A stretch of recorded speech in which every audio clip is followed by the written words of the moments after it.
have there been any moments where as you guys are in the studio or you're songwriting or you're creating parts, is there tension where, Jeff, you come up with a guitar line and Ian says, that's in the way of my synth part. That's just awful.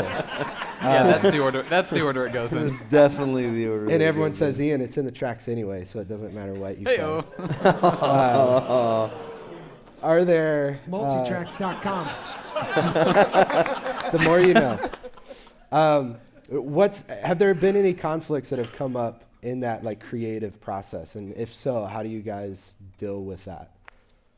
Yeah, there's multiple instances of that per record that we do, and per day. Yeah, I mean, because we're all so attached to the art that we're making. The more that we make it, the more attached that we get to it, and then once someone comes in and says, no, you should paint that blue, not red. It's like, you're not the painter, bro.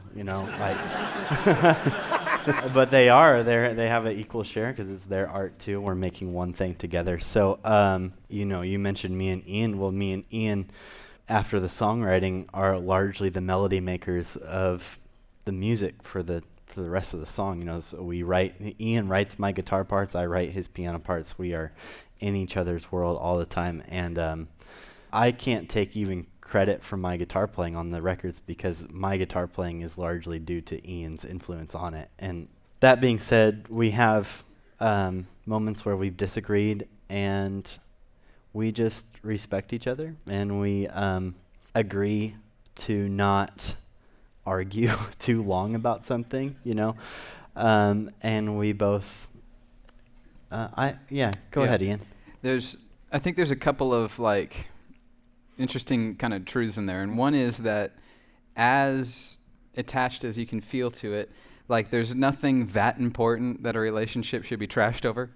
It's a stinking piano part, right? I mean, when it comes down to it, it's a piano part, it's a synth part, it's a melody line that you're gonna have another album coming out. You're gonna write more songs, better albums, hopefully. It's first off, we try really hard, and all of us have definitely said to each other, our relationship, your well-being comes before my art, if you will. I think it's interesting. There's a book called War of Art that talks about the creative battles people face and the internal struggles you'll face as a creative person to kind of complete your creative destiny or to fulfill your creative destiny. And it's an interesting book. It's a little out there, but it does a good job at personifying these emotional forces.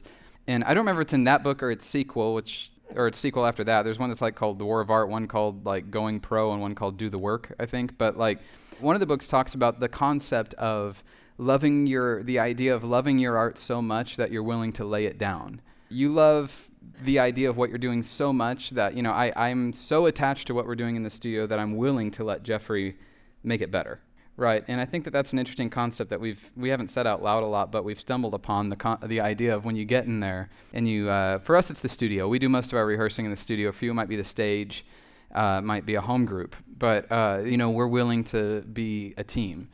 And your input into my world makes me better and makes us as a team stronger. My input into your world makes us stronger. And that goes for all of us. Is it this idea of it's like you guys are serving something bigger than your individual part? You're all... Yeah, I think it's the fact that we make each other better, So we want to make a product together.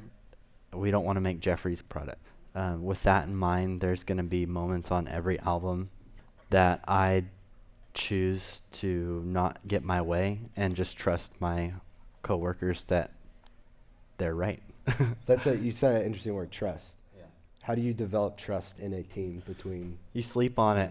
You just gotta let it go. There was a song on this last record that Ian and I just disagreed on the chord progression, and the chord progression can make or break a song. Does make or break a song. It's the emotional weight of the song, and I just did not agree with Ian that the emotion was right. And he did not agree with me, and I said, fine, you win. I don't agree, you're wrong, but let's move on. And I think it was a month ago that I was like, hey, by the way, I was wrong. Definitely wrong, because this is way better. So yeah, you learn to sleep on it. Yeah, that's great.